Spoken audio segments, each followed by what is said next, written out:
Good evening. My name is Bashir Fancy. I am one of the founders at BTPAC, Professionals Association of Canada. In short, it's BTPAC. We are here to bring together both the business and technology. And in doing so, besides our certification and exams and mentoring and all the other things that we do that I've already put it out in the video, we also bring some of the best in the industry to talk about different subjects, whether it's AI, blockchain, risk management, cloud computing, cloud security, cybersecurity. So today we're very fortunate that we're covering this area of cybersecurity and auditing that part. So it's basically multi-client shared cybersecurity audit, and you're getting from a very good guy actually in that we have with us today Arif Hameed. Arif Hameed is Equifax. He's the senior director at Equifax, where he actually leads a team that handles the client cybersecurity assurance activities, including questionnaires, audits, remediation support, schedules, RFPs. Prior to his role at Equifax, um, Arif worked with the large banks, and he was involved in cybersecurity, in advisory, security advisory, IT risk, third party, and IT audit. Now, he actively participates in the industry with ISACA and EC Council, Cloud Security Alliance, Secure World, and he also sits on program advisory councils, which actually are quite important in the world today in terms of what happens. So, as I mentioned, Arif is going to walk you through. So, that indeed is Arif Hameed. So, Arif, with uh, our gratitude and thank you for doing. And at this late time of the day, I don't think anybody would have realized that we're doing this at 10:30 at night because of technical problems that we did earlier today with all the challenges that were there. Not with us, but with the network. So, anyway, take it away, and we look forward to hearing you. Thanks, Bashir, for that great introduction. It's an honor and privilege to speak to your organization, BIZTEK and the ICCP. So my session will be on Equifax Canada's multi-client shared cybersecurity audit. So everyone, for the most part, has dealt with auditors to a certain degree, whether directly or indirectly, whether you're on the audit meetings or you're providing support. And that goes hand in hand whether you're in the business or even the technology side. Especially for those on the technology side, there's a number of audits that they may have dealt with. You may deal with an internal audit, which is very deep. It focuses on a single subject, maybe potentially like application security. You may have dealt with an external audit, whether it could be ISO 27001, PCI DSS, a SOC. It goes very, very wide because it's aligned to a compliance framework. You may have dealt with a regulatory audit that's potentially scary because a government agency can actually shut you down. Or, like my day job, you may have dealt with a client audit where a client is coming in to validate controls. And even within the different types of audits, there's different types of auditors. Uh, some are straight out of the school, very junior, very green. Others are making a career change. Or you can deal with auditors that are very, very experienced. They've done this for a while. Some are really great. They're very passionate about what they're doing. Or others, they've done it so long and they're potentially jaded or they're about to retire and this is their final calling. But for the most part, you probably deal with a mix of skills. Someone that's kind of mid-career, potentially may want to become a career auditor, or they're just doing this to get to the level.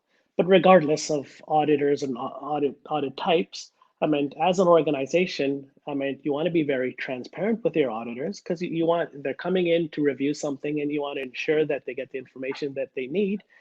But you may have challenges with those types of auditors. You want to be transparent, but a lot of auditors go out of scope. I mean, this client might have a specific service, but they're asking for something they don't subscribe to. It's not relevant to them. Or if you're dealing with some auditors that are asking for things that you can't provide offsite, you know what, we're welcome to share, but you need to see this evidence on site. The other factor is that along with transparency, you want to collaborate with your auditors, especially as a service provider. A lot of times your clients are your partners.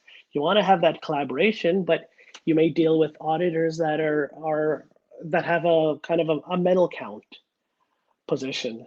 Like they may be traveling from far, and you know what, they can't have a clean report. And for them, they need to show something, right? And they may have uh, frivolous types of audit findings.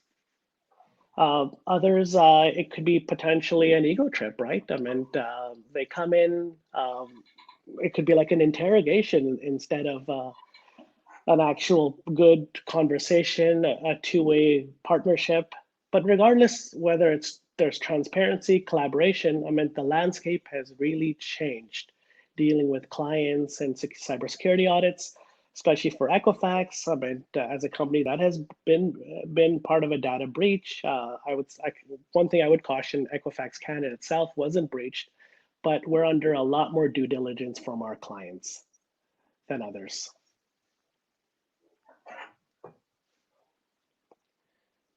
So why go above and beyond?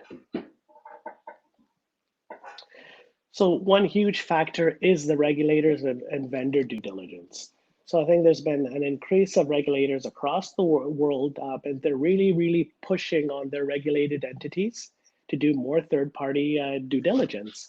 I mean, in the United States, there's the OCC 2013-29. The Canadian banking regulator, OSFI, has the B10 guidelines. The PRA in the UK and Australia have their own set of guidelines. And for a matter of fact, all across the world, all of the banking regulators have some type of guideline around vendor due diligence. And it's not just the financial services field. The health sector, especially dealing with health records, there's HIPAA, HITRUST, there's a push on that in other local health regulations and protection of health records. And then with Huawei in the news, now that the telco regulators are really, really pushing on supplier security due diligence around telecom providers, especially with the concerns around backdoors.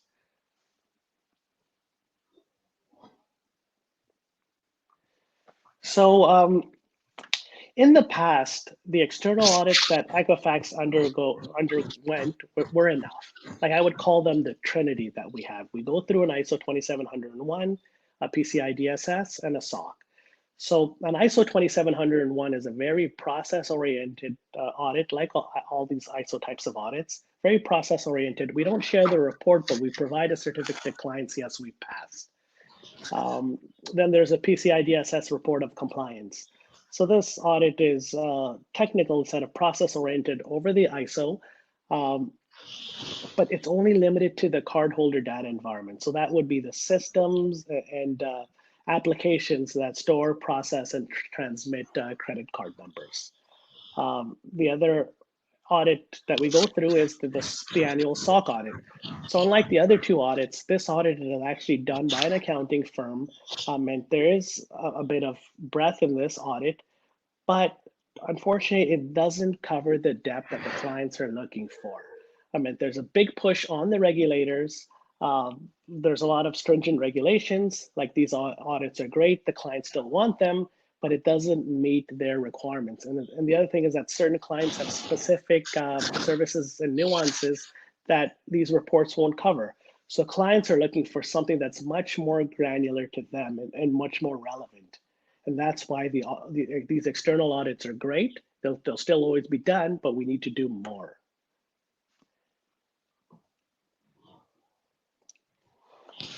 So the fun stuff, client on-site cybersecurity audit challenges. So this is a challenging area to be in.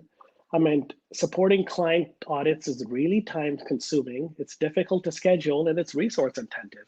Depending on the scope of the audit, there's information security teams, IT teams that you need to engage, operations, HR, legal, and a lot of times, depending on the level of depth that some of these larger organizations are going for, I mean, a lot of times the security team can't speak to certain things, like they can speak to it, but really, really in-depth details, we need to engage those SMEs. And I mean, there's audit fatigues, as I've noted earlier. Equifax, we undergo the Trinity, the three external audits. We have an internal audit, IT audit team that does audits. And then on top of this client audits and people's day jobs, I mean, it gets very, very challenging to kind of schedule these. The other challenge is that a lot of the controls that these clients are testing, I mean, they're very similar, roughly 90 to 95%. It's the same controls day in, day out they're testing. It's all based on the industry framework, standard frameworks, where the ISO 27001, PCI DSS, the NIST Cybersecurity Framework, Cloud Security Alliance's Cloud Controls Matrix, the Information Security Forum Standards of Good Practice, et cetera, et cetera. Some of the clients will add some additional items that are specific to their environment, or may just revise those controls. But 90 to 95% is very similar. I meant, like, a lot of times when I'm dealing with audits, it's like even the auditors are looking alike, and I'm saying they're the names of previous auditors. And the other challenge is the remediation. So you have these clients coming in, and sometimes there's no findings. Other times there are items that they may raise as observations. And when we get these observations, there's a lot of duplication. We'd have to go back to your risk register, check if this has been captured in past audits, whether client, external, or internal. And sometimes there isn't that one-to-one match. And the other challenge is, okay, I'll give you an example of a prior client audit. Someone may have come in, raised a finding. We've had an agreement on the action plan, and then a couple months later, another client comes. Obviously, they find the same finding, but their auditor captured something more, and then their action plan, they were requesting more. And this prevents a huge challenge to a service provider. It's okay, you've already agreed to an action plan on a prior finding that was very similar, but the prior client auditor didn't capture everything fully, and now you may have to revise that action plan to account for the additional thing that the new client has requested. So it presents a huge challenge. So now, why a multi-client cybersecurity audit really made sense for us. So Equifax Canada is a great testbed for new initiatives. So Equifax is a global entity. We have operations in the US, Canada, England, and parts of Europe, as well as Australia, New Zealand, and Latin America. We are a smaller business unit than our US parent. So it's a great environment to pilot projects that can be adopted by other business units, whether in the US or globally. And because our scale is much smaller, if things work well, obviously you can scale up. If things didn't work well, you can cut your losses or potentially reset, try it again, but at a lower cost resource, and it's less resource intensive. The other aspect is after our breach, there was a huge change in the transformation culture at Equifax. I mean, we brought in a new CEO, a new CISO, a new CTO. I mean, there's been a huge amount of changes in just kind of transforming the organization. I mean, there's been a huge investment of 1.25 billion US to just uplift our technology as well as our security controls and processes. So the executive management is very open to new concepts to boost efficiencies, and more so if as well our clients are open to collaborations with peers. And within Canada, there are some scenarios where some of the clients have cooperated with each other to assess a vendor, but at a more limited scale in a collaborative manner.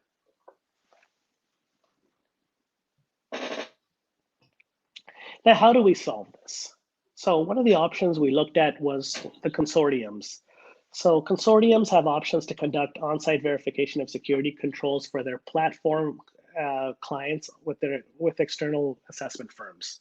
So I'll just give you a bit of a background on some of the major consortiums. So I'll start off with TrueSight.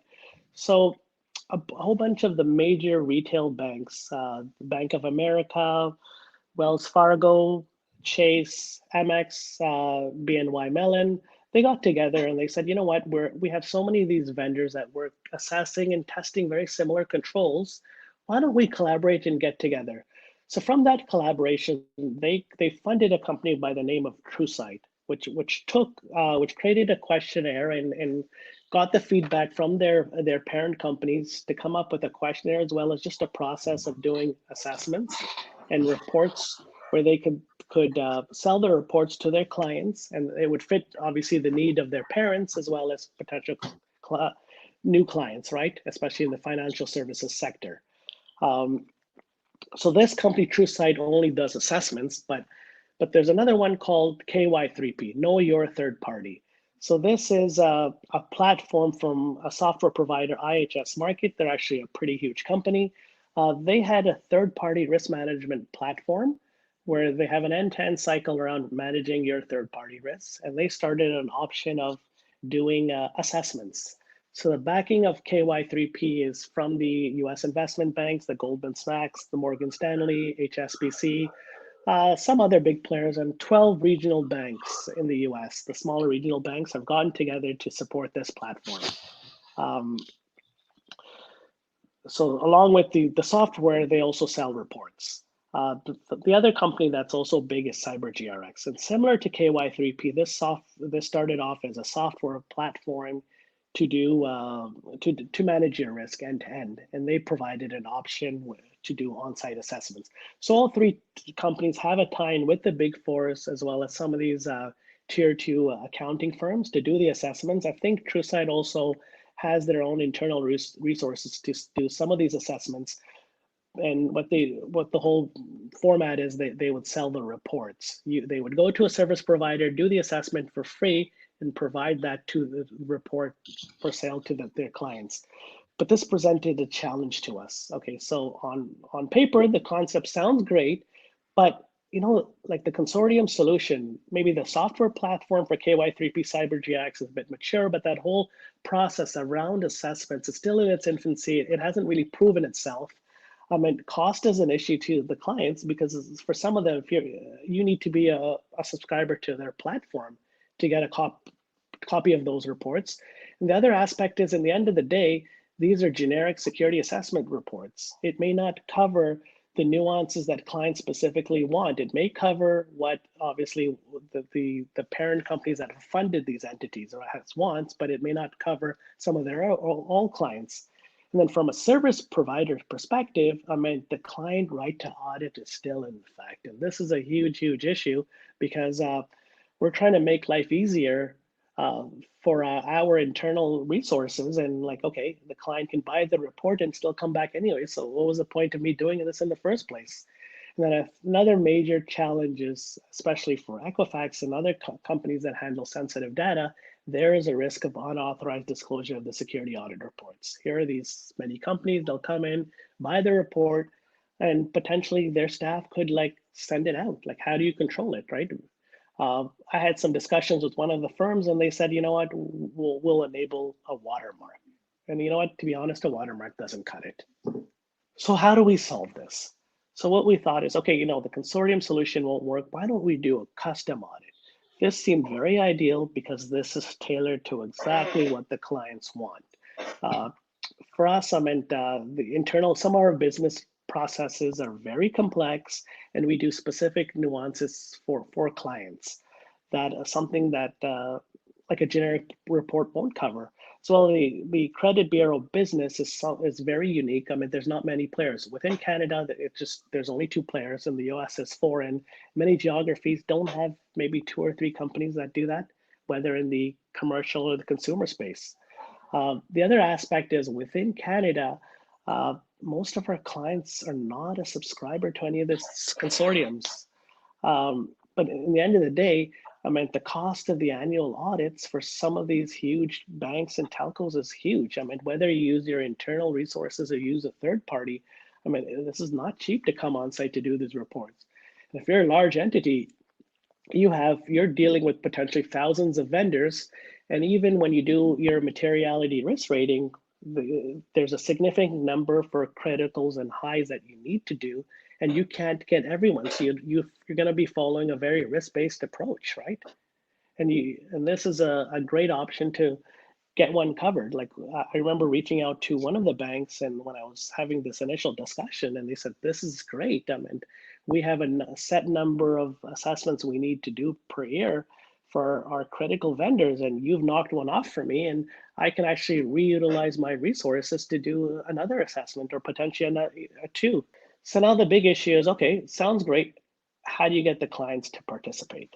So so when we looked at it, is that because our focus for this was a client cybersecurity audit, uh, getting the client cybersecurity team's buy-in is critical. If they're not supportive, then this is a non-starter. So what was the approach we followed? So where possible, we tried to reach out to the arrange a meeting of the head of information security or their delegate that handles third-party risk. Failure to engage the correct stakeholders can lead to delays in client participations. So I'm going to give you two scenarios where we had two different outcomes. So I'll start off with the first scenario where I wasn't very successful. So I engaged a large client of ours. I, I personally knew the chief information security officer. We've had some discussions with them and his team, and he was very warm to the idea, but obviously we still had to work through the kinks and stuff. Uh, Unfortunately for me, he actually moved on to another role at another organization. Likewise, there were some other changes within the organization. So some of the people, along with him and some of his subordinates that I was dealing with, they moved on to different roles, both internal and external. So I didn't have that connection. Then a new individual took over the third party risk space. I didn't have a relationship with that person, nor I didn't know that person's boss. We had some discussions, and they chose not to participate. And I'm not sure why. Potentially that person was new to their position, but it just kind of fell through the cracks. But I'll give you another story where I was successful. So there was another Canadian client of ours. It was a large financial institution. I've I had some great discussions with their cybersecurity team, but for some reason I was getting bounced around. I've had meetings rescheduled, postponed, and I wasn't getting a yay or nay. Are you in? Are you out? It was just, it felt like kind of being in a park state for a while. Uh, my luck had it. Last year, I went to the RSA conference. One of the vendors took all the Canadian cybersecurity executives out for a Warriors game. And actually, I remember that night they were playing the Celtics and they had a booth. Um, and my fortune was I was lucky to get introduced to the global CISO of that financial institution. I had the introduction, explained to him the purpose of this of the audit, and just some of the people that I reached out to in his space, and just the challenges that I went through. He listened to me attentively. He was warm on the idea, and then he said, "Okay, let me take this away." 15 minutes later, he came back to me. He goes, "You know what? I've sent some notes to my staff. I'm supportive of the idea. You know what? This will be back on track. When you return to Toronto the following week from the conference, we'll have a meeting to get this going well." And it was unbelievable. It's like I wasn't able, because I didn't have that connection with the top of the house. I was getting bounced around, and it was lasting for months. In a matter of 15 minutes, the issue was resolved. But along with talking to the head of information security, there's also, you have to engage with the client stakeholders. So whether it's procurement, vendor management, risk management, the line of business relationship owners, they need to be aware that this is happening. Because if they're not aware, there could be potential obstacles, especially around a lot of different organizations have politics. I made this mistake with another large institution. I went straight for the cybersecurity team. We had some great discussions, but I did not go through my account manager and the vendor relationship manager at this organization. When they found out internally from the cybersecurity team, I meant they seemed offended that they were bypassed. Uh, Later, I got on a call, explained the situation. We were able to kind of just manage things and ease things, but it just like unnecessary aggravation. So just along with engaging the information security team, it's important to engage other stakeholders as well have that are relevant to the assessment and your relationship. Okay, so what are the hurdles? Because you know what, it can't be that easy. You must have dealt with some other issues. So yeah, I did deal with some other challenges. Um, so one of the things was that this is a pilot. Equifax as a credit bureau, we have clients from various types of industries and of various sizes. And a lot of their supply risk assessment approach differs greatly. So for this pilot, we looked at it and said we're only going to connect with the large FIs and telco customers because a lot of their services are very similar. So that makes scoping of the audit easier. They have a very mature, more, or not very mature, but I would say a more mature the third-party risk management team, as well as just the whole supplier process is more developed. So they were much more receptive to the concept. The next aspect is assurance. So obviously, with a number of clients, we can't deal with multiple set of auditors, like one set of auditors from each client, along with some of their stakeholders. So it's just there's no way I can manage it. I mean, I don't have a boardroom to manage that many people. Um, the other aspect is that obviously the client won't accept an assessment report from the internal cybersecurity team or even Equifax's IT audit team. So I said, to cover this, I said, you know what, we would engage a reputable third-party assessment firm at the expense of Equifax Canada to perform this assessment to ensure that the assurance and the integrity is there. And that kind of settled that aspect. And then the next challenge was the timeline to complete. So when I started this was the spring of the year of 2019. And I thought, okay, you know what? This is going to be a 2019 report. We have till the December 31st to complete this. So within discussions, especially around the banks, many of the banks, their year end is October, their fiscal year end is October 31st. So this was a major challenge. I needed to provide that report by year end. So this was part of their close. I lost 60 days. I meant me and my staff, we had to postpone some of our summer vacations, but we made this happen. The next challenge was, so as part of the pilot, I only engaged a limited number of clients, but as the time progressed, I've scoped in their work, but we had some clients leave. They had some changes on the top. One of the clients actually, they became the launch customer of one of the consortiums, and they chose not to participate because they wanted to push the consortium assessment.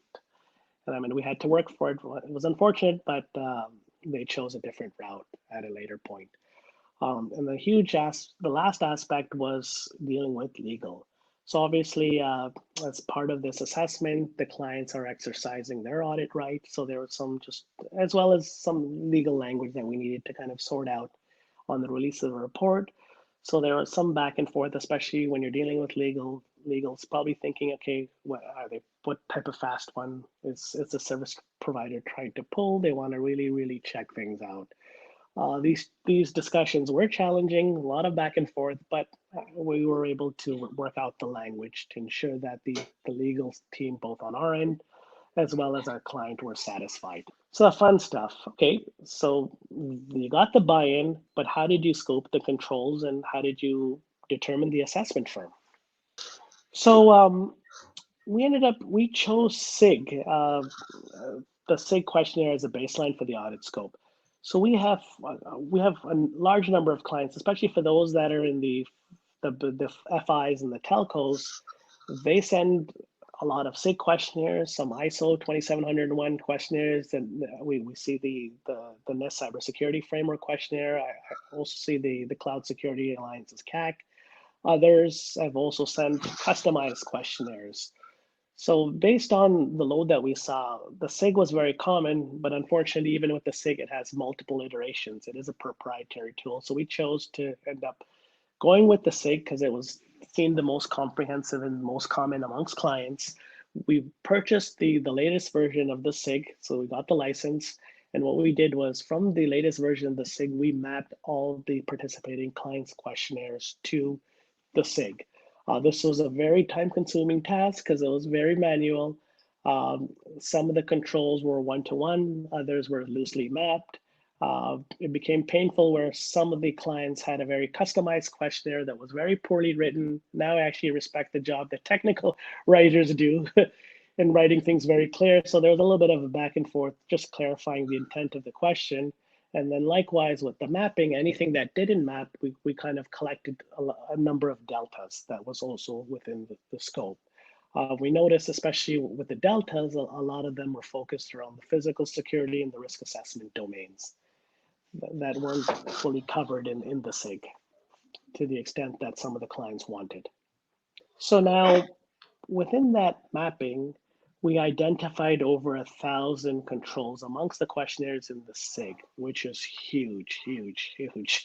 And there's no way we can test 1,000 controls. So we had to kind of understand what is the scope of this audit. So one thing from the start, we said this is a cybersecurity audit. So we took out privacy and compliance. So if the client said, okay, you know what, we told the clients for privacy, you're welcome to come do your own privacy audit as well as compliance. At the time of the assessment, none of those clients were on any type of public cloud, whether AWS or GCP. So the cloud security controls were out of scope. So what we did was we looked at what are the, along with removing the 3 domains, we still had over 10 domains that were in scope. We started looking at, okay, let's pick the key controls from these domains. Obviously, one of the focus was for clients, obviously identity access management, network security, AppSec, cryptography are really important. So some of those domains, we didn't reduce many controls because a lot of them are much more sensitive. But based on our set and back and forth with our controls rationalization, we went back to the clients for their feedback and approval. Like some of the controls we thought may not have been as critical to some clients they were. We brought that in scope. But anyways, back and forth negotiating with the clients, we ended up agreeing to a little over 350 controls for testing.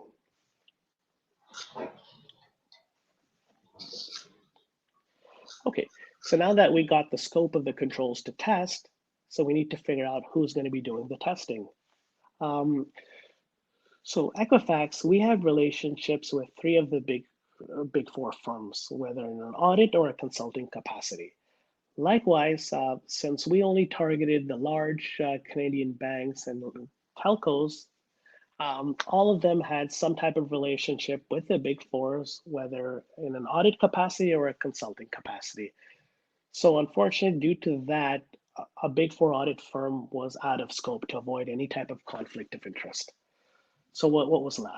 So we said, okay, if we're not using a big 4, we're either going to look at the security or the other audit firms. And they have to be nationally recognized. Both they have to have offices both in Canada and the US. They need to be a known entity. So we looked at some of the tier 2 but top 10 accounting firms, as well as the top 10 security firms that have a QSA arm but may not be an accounting firm.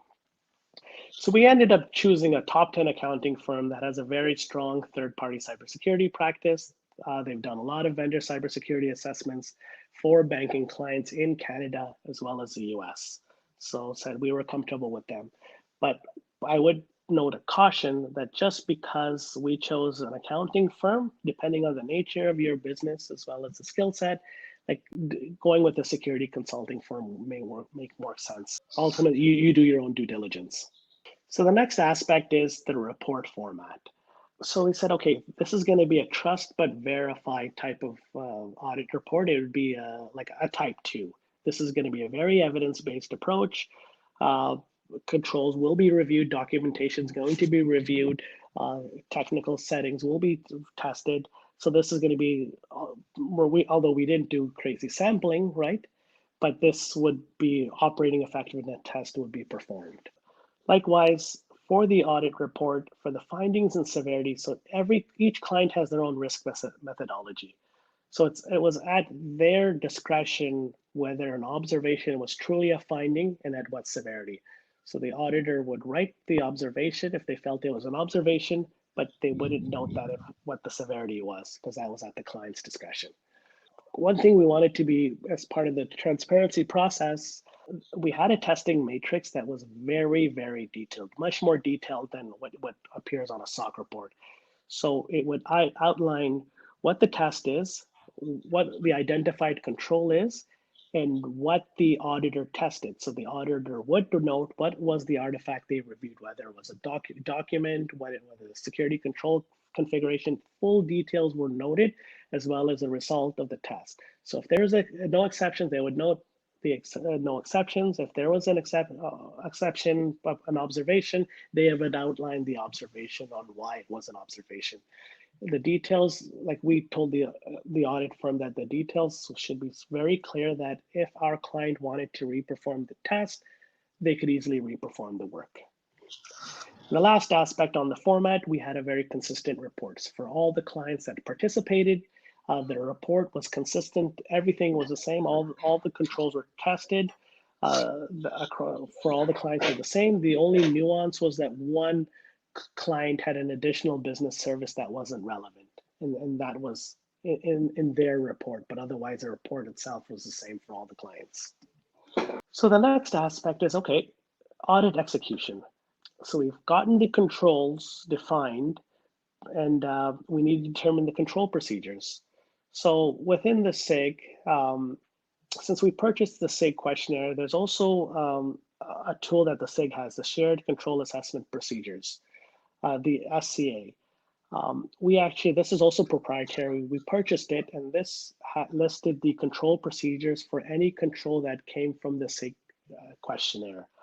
For the questions or controls that were not part of the SIG, the audit firm developed some testing procedures, as well as we provided our feedback, and we agreed to come up with proper control procedures that would test the control in depth. Next aspect was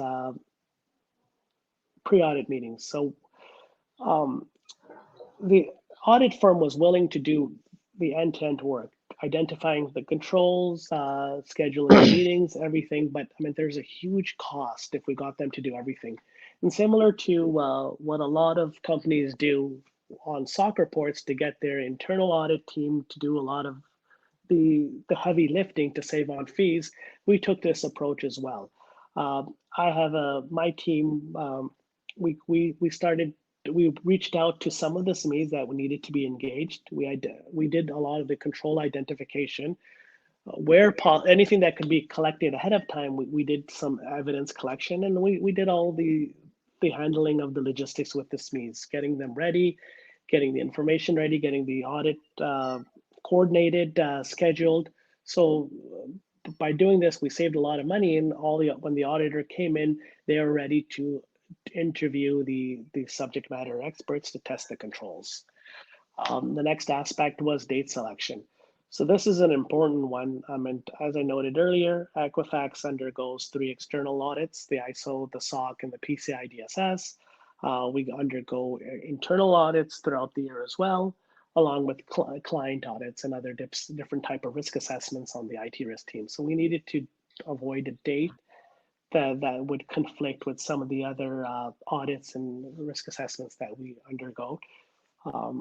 So we ensure that this way the SMEs were available, which makes it critical and reduce any issues around follow-ups. And then the last aspect was that at our firm, when we have any type of audits, the audit evidence has to be reviewed on site. We don't do remote audits. We ask the assessments, if you want to look at anything critical, we're very transparent, but because of the sensitivity of the data and the information, you need to come on site. So for any of the, as a company that's global in nature, there's certain controls that are both process as well as technical that are managed at our head office. So we had the auditors come to Atlanta to assess any controls that are managed at the enterprise level, and any controls that are managed by the control owners in Canada. They came to our offices in Toronto and Montreal to test those controls. So audit benefits.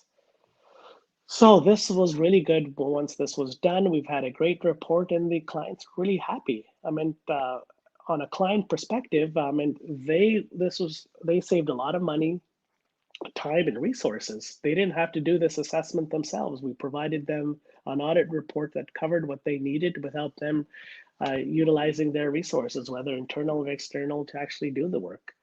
Um, the next aspect was that because we engaged an independent third party firm that was reputable, was a top accounting firm, I mean, the assurance was there.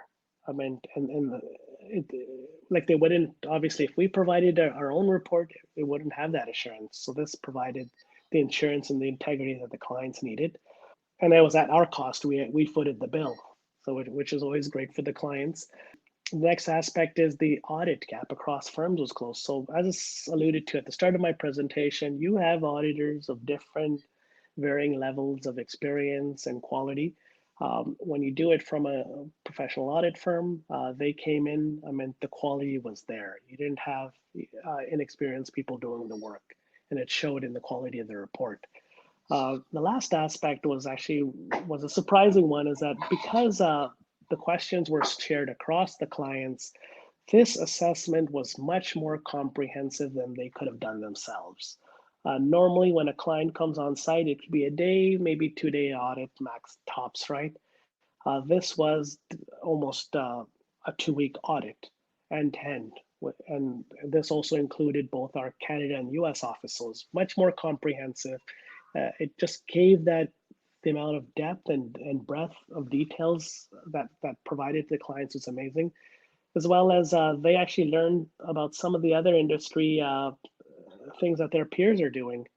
And from this report, from my discussions with the clients, I know that they have kind of reevaluated their own programs to kind of take into account some of the things that were covered in the report that wasn't really part of their scope. So it was a big win for them. So the next aspect is, what were the benefits to the audit to Equifax or even a service provider? So because we consolidated a significant number of audits into one audit, this was a huge thing on a human resource perspective. We estimated that we saved 500 man hours, which was massive. It just that same audit over and over again. Like I meant, the a lot of these the subject matter experts. I'm not a very popular guy with them, especially engaging them a lot, and this actually helped my relationship. You know, and I'm doing you a favor. I don't need to engage you multiple times. I'm hitting you once. I'm making your life easier. It was a huge thing because they have their day job. They have a lot of work to do on their plate, and saving them time on something that is obviously this is critical, but there are other things that they can do to utilize their time, and they're not as stretched. On my end, uh, streamlining the audit observations was huge. So with multiple audits, you have multiple findings that are very slim, that are very similar, but slightly different. Here, I'm dealing with one set of observations, which was excellent. And even prioritization was great because I'm having those discussions with the auditors, I mean, the clients, and they're telling me what's more important. And based on that, I can go back to my line of business executives to say, you know what, most of the clients want this. And now those conversations internally on funding and dealing with action plans, it makes it easier, as well as certain things that may not be less of a priority. If the client really wants it, I mean, they can pay for it. The last aspect that was really great on this audit was that, I mean, we collected a lot of evidence. This is a very, for all the client audits that I performed at my firm, I mean, this was the most comprehensive. I've collected a lot of evidence, and we had some other clients that didn't participate or we didn't actually even reach out to, and we leverage a lot of that evidence for other audits and risk assessments that we're needing. It was just a wealth of information that was amazing, and we built a repository that could be leveraged for other things as well. How can you do this? So whether you are a service provider or you're potentially a client, you can actually follow this model to do a collaborative cybersecurity audit. If you are, so I would start off with, okay, identify clients with similar audit requirements. You might be part of the same or similar industry. I mean, depending on your industry, you're very similar. The scope of whatever the service provider does for you is the same. That's grounds to collaborate. I meant you have a similar control requirements, as well as the level of depth, whether you do a light touch, a hard touch, or a mid touch, right? I meant many of your peers, if they follow the similar process, you can get together with them. The next aspect is you got to develop a common control set. I mean, you can't test everything. You need to understand what is key or critical to you, and what makes sense, right? Because you need to take that risk-based approach. And then the next aspect is, I mean, you need to select an assessment firm that knows what they're doing on third-party cyber risk. So whether you use an accounting firm or a cybersecurity firm, like make sure you're comfortable with them. They've done this work before. They have the right staff, and obviously get your references. And the last aspect is if you're a client of a specific service provider and you've worked with your peers, you need to split the bill. So then that aspect you need to take into account, right? How do you split that bill? If it's Dutch, the same, or do you have to break it down in another manner? But that would be important to know. But regardless, I mean, with these types of steps and ideas, I mean, this is something that whether you're a service provider reaching out to your clients, or potentially you may be an entity that uses the same service provider. This is a model that can be done by others. Oh, questions, the fun stuff. Well, first of all, Arif, that was a fabulous presentation, very detailed, and Thanks. you articulated it very well in terms of challenges. I think a lot of people take this thing for granted, and a lot of the services these days are outsourced in so many directions. Or, in your case, of course, you hold a very vital role in the credit market in just in many different ways. It's interesting as to how the process actually also gives confidence to people. But those who are not aware how to go about it, you shared some very valuable insight as to how you can do that. Having gone through a challenge of sorts, um, you know what it's all about, and it's heartwarming that you guys have taken the things very seriously in the type of investment you're making. Now, there were some questions this morning, given the fact that we had to do this late at night again. Um, we don't have, maybe we have one person or whatever, because I had told everybody that we would record and send it to them.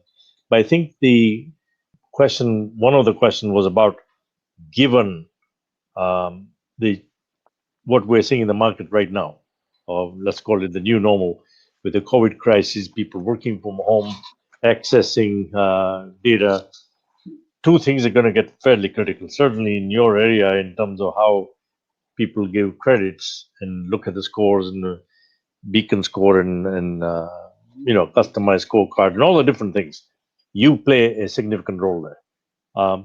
Do you see the things changing from your standpoint? Are you guys planning on something? You see the world changing, because it almost appears like this might be the new normal, right? People working from home. If you look at the government, there is a definite push to have the education system deliver online. And I cannot believe for a second that everything's going to go back to the way things were. I think when we wake up and get out of this, we will be in a different world, right? Things will change, work differently. People are inheriting a significant amount of losses in both revenue, and people are out of jobs. Suddenly, everything is not going to get back to normal. Even if you think you were an airline and you're going to start flying back tomorrow, you're not going to get the entire fleet out there. People will start slowly flying. The business will have tight reins on the budget. If you were thinking about cruise, they will take a hit. So the reason I give you this entire background is this will change a lot of things. How do you see it from your standpoint, and how do you think it's going to impact other people in terms of how they handle this? Yeah, so that's a great question. So especially at my firm, especially with a lot of the major clients, we're getting a lot of questions around our COVID response, right? I mean, what is our DR, BCP, pandemic? Even though, like, as an organization, we already have a pandemic plan in place. Obviously, this was a black swan event, and no one expected it to be at this level. But I mean, a lot of these questions around pandemics. I mean, we're not a real time service like a payment system, but obviously we have to kind of speak to our DR and BCP. But one thing I believe for the future, even around third party risk, there's going to be a lot more detailed questions around how do you manage the controls around work from home. I meant a lot of staff, are they limited to using their own laptops? So a lot of these smaller companies, like I mean, the other day I was just talking to a buddy and he was telling me there's like long lineups at Staples where a lot of these companies are told their staff, you know what, you can go and purchase your own laptop to work from home. I mean, and within that aspect, I mean, what are the controls on that laptop? I mean, how do they get into their VPN connection, right? What what is that VPN concentrator, what type of host scanning is being performed, allowing you to get onto that network? What are those controls? I mean, with those laptops, are you allowed to print, right? I mean, that's a huge aspect, right? Right. Data Exactly. leakage is like, is those US ports blocked? A lot of companies are dealing with huge issues with bandwidth. Have you enabled split tunneling? Like many companies have disabled split tunneling, but because of the new circumstances, if they've turned on split tunneling, do you have a CASB to kind of manage that? Like it just, there's a lot of challenges that are potentially going to come up around, especially around remote controls. Or even the other aspect is that even we look at DR from perspective of on your systems, but a lot of times you're doing conferences. So what if Zoom went down? Do you have an alternative, right? I mean, what alternatives do you have on conferencing or audio? Like, I mean, like I've been fortunate. I've always had my own mobile phone, right? But especially if you're working from home, your spouse is working from home, you have children at home, right? I mean, availability is a challenge, right? It's interesting. I took out a document today to look at, and it took me back to 1998, 99. People will get a shock. That's when we started writing the AIS DSS, which is PCI compliance. So when I started that and worked on it, and I look at back today, one of the things that was critical, why did we put PCI together? What was the purpose of, actually, we didn't call it PCI, we call it Account Information Security dash DSS, Data Security Standards. Now, what was the reason? It was fraud getting totally out of hand, all sorts of challenges. Rules were there, but they never, never followed, and it became the accepted norm. And we had to change a lot of things, and then do put this compliance together for the world to kind of follow. And we went through a lot of challenges in trying to get it rolled out, and we are now, 20 years later, we're still going through different challenges. But the reason I bring it up is there was also, when you go to 9/11 and some of the challenges that had happened, we're now looking at the similar type challenges in a different way. And what do I mean by that? You articulated all of them. People will start working from home more, right? You will see, um, in the old days, we imaged the desktop or laptop and give it to the employee, and he couldn't load anything on it, right? It's not so easy to do that in the other environment where the guy is doing multiple tasks from home, right? Um, and he could be working at different times. So he may have downloaded music. He's got different things on his laptop. He's probably watching news on that. Now, everything you talked about will play in here because of the fact that uh, you will be looking at new type of workforce. You're talking about artificial intelligence kicking in, and we haven't even talked about quantum computing, which is going to make the processing really fast, right? And bring different challenges. If you look at how the passwords are done, but if somebody doesn't do their password, then obviously they don't just expose themselves; they expose the organization they're representing. So there is a new thoughtfulness, new way of thinking. I it's quite funny. When you were speaking, I was listening very carefully to how some of the people are looking at this problem. And you are absolutely correct in the approach you've done. Is that we constantly talk about legacy systems. That I couldn't do this because you got a legacy system. My point is, no, you don't have legacy system. You have legacy thinking, right? And that's the challenge. So I think you articulated some very interesting things here that people will have to really step back, absorb, and understand. How do you go about it? You talked about the stakeholders, right? And part of the challenge, I'm pretty sure, and I can't answer on your behalf, but would you not agree that part of the problem is that if you look at an organization, that people in one department don't know what's going on in the other department, right? No, that's true. Yeah, because a lot of times people are working in a silo manner, right? Correct. And even though you might be in the same office, but you don't have that interaction. But I think one of the blessings of this kind of new normal is that because even though people are in the office, you have the FaceTime, but a lot of companies are doing daily check-ins, and there's a lot more accountability and a lot of new avenues and just processes kind of managing it, right? Because I mean, you can't just walk over to the person at their desk, right? In this current scenario, and what are they doing, right? I mean, a lot of companies will have Slack or different forums, right? Internally, right? Whether it's SharePoint or just their internal messaging services or forums, etc., right? To have those discussions, right? And people are kind of looking at it because now you're kind of on your own, working at your desk with nobody around, and you need to know what others are doing, and along with kind of reaching them, pinging them, calling them, you're also going through a lot of their internal resources to just understand things further, right? Absolutely, absolutely. I think it's fantastic the way you laid it out. So I, first of all, not only want to thank you tremendously for a fabulous job done. You really articulated this thing really well. But I also want to tell all our viewers that because of lateness at this time, um, as you go through the presentation, you will definitely have some questions. We are here to help you. We're going to be doing a lot more. Arif is going to be back again. If you can send us emails, you have the email address on the thing, which is events at btpack.org. Ask questions, and we'll pose them to Arif to come back again and answer them for you, or even record a video and we'll put it out there. But what we can do, everything we can possibly do, we need you to actually get engaged in, to listen to this and give us your feedback so that we can make things better. You can also let us know what areas of subjects we can talk to you about.